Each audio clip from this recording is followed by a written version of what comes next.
Greetings, church. Today is Saturday, the 20th of February 2021, and I am waiting for the bus. You know, this is my favorite spot to do my videos, and looks like we're leaving the sunshine, and you can see directly above me, clouds are gathering.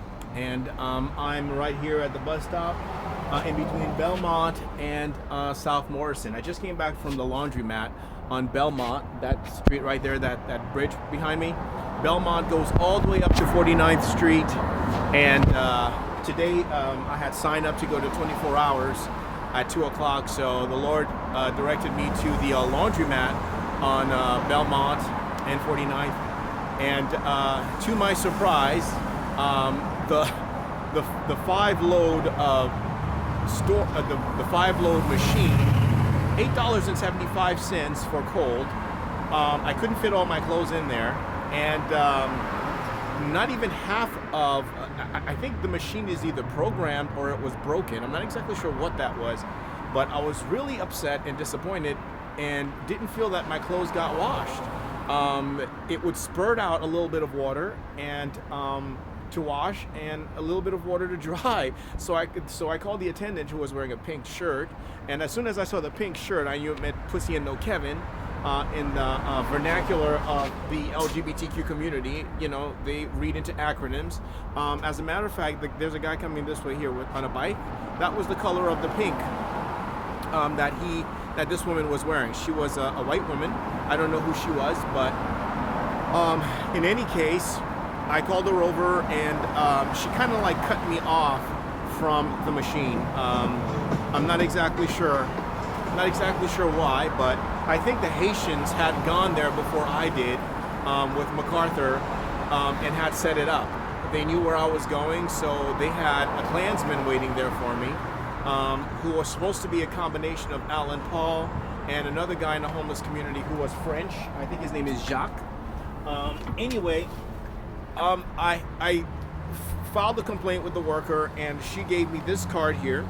You can see that's the number. I called the number here. The woman who manages the place is called Steph. So I left her a message. I gave her my name, my email address, my phone number, and my P.O. box so that I would get my money back because I felt gypped. The guy wouldn't stop coming out against me. He was talking to a dark African brother. They started talking about Western seminary and Christianity, and even so, I was so disappointed. I didn't get involved in the conversation, but I was offended. Anyway, I was molested twice last night in my here's the bus in my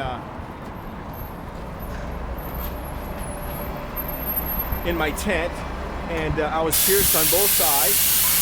And the Lord gave me a new title, pastor. Excuse me. Hi. How are you? Hold on a second here. I just had it. Put it away. There it is. Thank you. Yeah, Yeah, and I had to write it on the tent. So I wrote it there, and I wrote it on the tent, and I think that's what they were responding to. I think that's what John and Gabriel were responding to at the laundromat, and that was the reason why they did that against me. It was because they didn't agree with me coming back into the faith as a pastor or having it written on this 7x9 tent. They made a big deal out of it, when in reality, you know, it's sort of like a miniature version of John's job, big job. You know, he gets a 10,000 member, I get 2 or 3.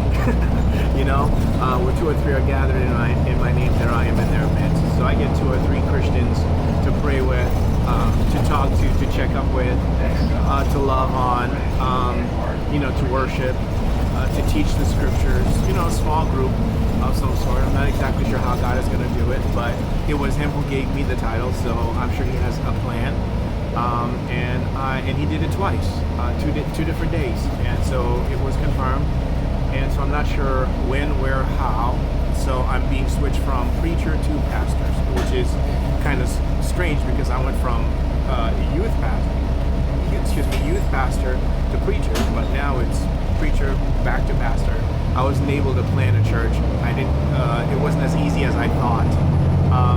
God didn't allow me to do it. There were too many things that I didn't know was going on, and now I'm a little bit more up to date with what's going on. So I guess they're going to give me a try and see what happens. Probably means seminary and marriage. Not exactly sure who, where, how, or how long it's all going to take, but I guess that's pretty much the update, and that's the reason why I'm not out there doing all that preaching. If you want to hear me preach, just go online and look up the New Testament Church or a church in Seattle or my name, and the year and the date, and it should be on there. Okay, and you keep me in your prayer, and I'll keep you in mind. God bless you.